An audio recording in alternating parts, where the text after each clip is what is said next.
Hello student, ज्ञान orbit में आपका स्वागत है। मैं हूं श्वेता शाह और आज मैं एनसीईआरटी क्लास 6 के हिंदी बुक वसंत भागवान चैप्टर 2 बचपन ये एक्सप्लेन करने वाली हूं। तो सबसे पहले जानते हैं कि इस चैप्टर में जो लेखिका है ना, वो इस चैप्टर के माध्यम से हमें ये बताने चाह रही है कि पहले के जो समाज थे उस वक्त लोगों का जो लिविंग स्टैंडर्ड था वो आज के मुताबिक काफ़ी परिवर्तन आया है, मतलब काफ़ी चेंजेस आया है। ठीक है, मतलब पहले जो लोग क्या खाते थे, पकवाने में भी चेंजेस आए हैं। जो कपड़े पहनते थे अभी भी कपड़ों में काफ़ी चेंजेस आए हैं। तो हम इसी चेंजेस के बारे में पढ़ेंगे। तो लेखिका पहले बता रही है कि जब ये बचपन थी तो ये बचपन की ओर ले जाने की बात कर रही है। और ये लेखिका काफ़ी बड़ी है उम्र में, कह सकते हैं इसे दादी, नानी, मौसी। ठीक है, ये कुछ भी कह सकते हैं। तो अब ये कह रही हैं कि मैं उम्र में काफ़ी बड़ी हूँ और पिछले शताब्दी में पैदा हुई थी। उन्होंने कहा कि पहले तो ये काफ़ी रंग बिरंगे कपड़े पहनती थी। ठीक है, नीली, जामुनी, ग्रे, काला, चॉकलेटी, ये सब कलर के कपड़े पहनते थे। लेकिन समय के साथ क्या होता है ना कि एज जो लोगों का बढ़ता है तो वो लोग काफ़ी हल्के रंगों को पसंद करने लगते हैं। तो सफ़ेद रंग अब वो पहनती हैं। तो फिर इसमें बता रहा है कि पहले लोग ना फ्रॉक ज़्यादा पहना करते थे। स्कर्ट, लहंगे, घाघरे, चूड़ीदार, घेरेदार कुर्ते, ये सब का चलन बहुत पहले था। तो बचपन के कुछ फ्रॉक लेखिका को अब भी बहुत याद है। जैसे हल्की नीली रंग वाली, पीली धारी वाला फ्रॉक, धारी वाला यानी लाइन जो जरी का काम रहता है ना, उसे कहते हैं। गोल कॉलर का जो गोल कॉलर वाले कपड़े, फ्रॉक, और बाजू पर गोल कफ, यानी बाजू यानी हाथ, हाथ पे भी गोल गोल सा बना हुआ रहता था। एक हल्के गुलाबी रंग का बारीका चुनटों वाला घेरदार फ्रॉक, इसका मतलब बता रहा है कि बारीक से वो मतलब जो घेर होता है ना कपड़े का फोल्ड, तो वो काफ़ी बारीक से था और बहुत अच्छा था। नीचे गुलाबी रंग का भी था। ठीक है, तो उन दिनों फ्रॉक के ऊपर क्या हुआ करता था ना, फ्रॉक में पॉकेट हुआ करता था। और उस वक्त लड़कियां लोग जिस कलर का फ्रॉक पहनती थी उस कलर का रिबन भी अपने सर पे बांधा करती थी। लेमन कलर का बड़े प्लेटो वाला गर्म फ्रॉक जिसके नीचे फर टकी थी। दो ट्यूनिक भी याद है, एक चॉकलेट रंग का और अंदर की कोटी प्याजी। मतलब अब इसमें बता रहा है कि फ्रॉक के बारे में बता रहा है कि चॉकलेटी रंग का फ्रॉक था और फिर अंदर में जो प्याजी कलर का यानी पर्पल टाइप का कलर का फ्रॉक था। और उसके साथ साथ ग्रे कलर का भी था और सफ़ेद कलर की कोटी भी थी। आगे बढ़ते हैं। तो लेखिका बता रही है कि बचपन में ये खुद से ही मोजे धोया करती थी और अपने घर के जो भी नौकर या नौकरानी होते थे ना, उन लोगों से काम करवाना, उन लोगों से अपना मोजा धुलाना ये मना था। इतवार के समय यानी हर संडे के समय वो सभी लोग जितने भी लेखिका के भाई बहन लोग, सभी लोग अपने अपने काम में जुट जाते थे। सभी अपने जूते को पॉलिश करके चमकाने में लगे हुए रहते थे। और बस लेखिका कह रही है कि उस वक्त ना बूट को पॉलिश करना लोगों को बहुत अच्छा लगता था और लेखिका को भी बहुत पसंद था। आज भी लेखिका अपने बूट को पॉलिश बहुत अच्छे से करती है। हालांकि अभी ना मार्केट में देखा जाए तो बहुत ही अलग अलग कलर के, अलग वैरायटीज के बहुत अच्छे अच्छे शू आ चुके हैं और पहले से आरामदायी भी हो सकते हैं। लेकिन हाँ, लेकिन नए जूते पहनने से पैर में छाला भी पड़ जाता है।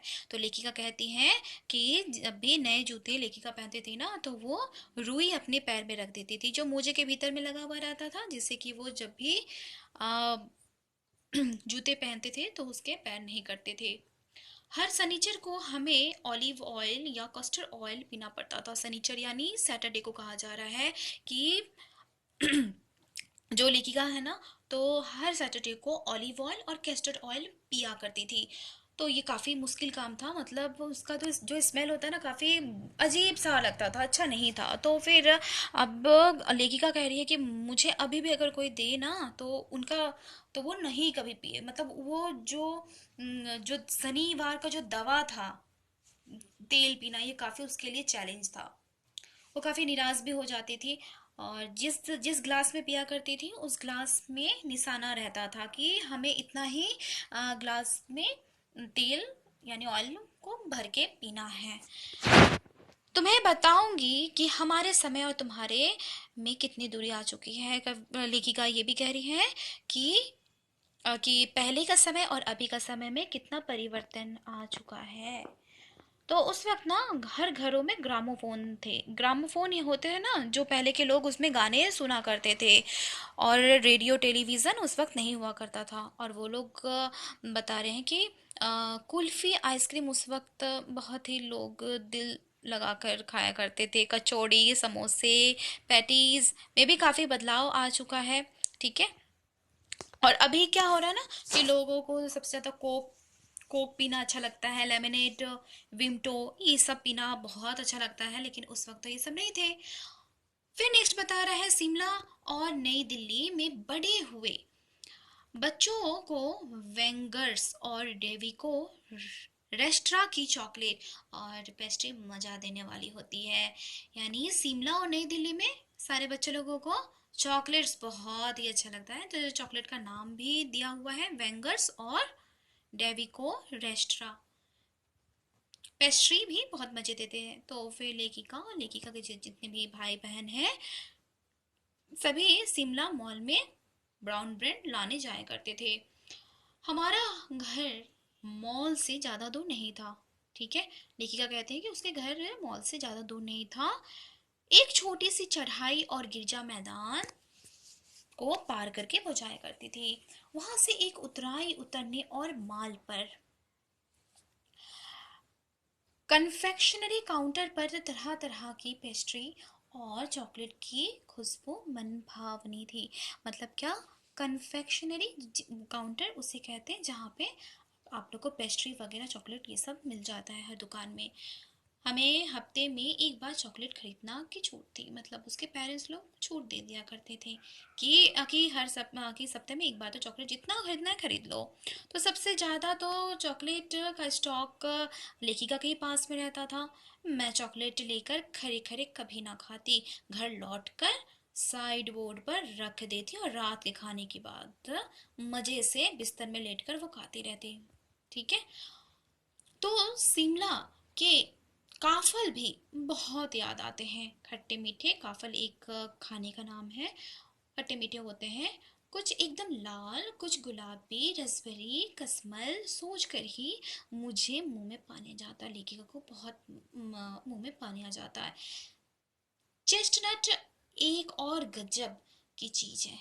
ठीक है। चेस्टनट जो होते हैं ना, वो नट का ही नाम है। आग पर भूने जाते और फिर छिलके उतार कर मुंह में। आपने भी खाया है बादाम। तो चने जोड़ गरम और अनारदाने का चूर्ण। हाँ, चने जोड़ गरम की पूड़ियाँ जो तब थी और अब भी नजर आती है। चने जो गरम की पूड़ियाँ। ठीक है। उसमें ना मिक्सचर जो रहते हैं ना, जो तो उसे कागज की पूड़ियाँ में बनाकर उसे दिया जाता था। नीचे से तिरछी लपेटे हुए, ऊपर से इतनी चौड़ी कि चने आसानी से हथेली पर पहुंच जाए।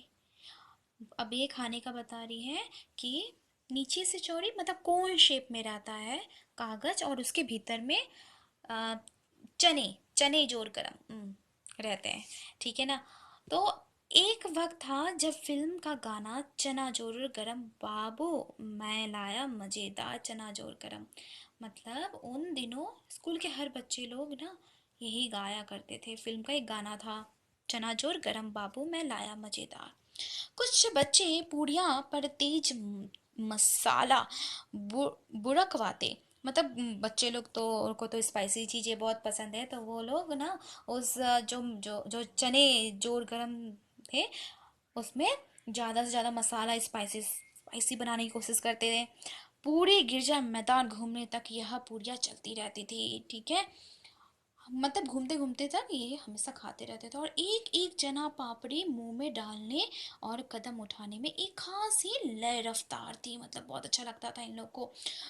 छुटपन में हमने शिमला रिज पर बहुत मजे किए हैं, घोड़े की सवारी भी की। मतलब बता रहे हैं लेखिका कि जब ये बचपन में काफ़ी मजे किया करती थी, घोड़े की सवारी भी करती थी। शिमला के हर बच्चे को कभी ना कभी यह मौका मिल ही जाता था।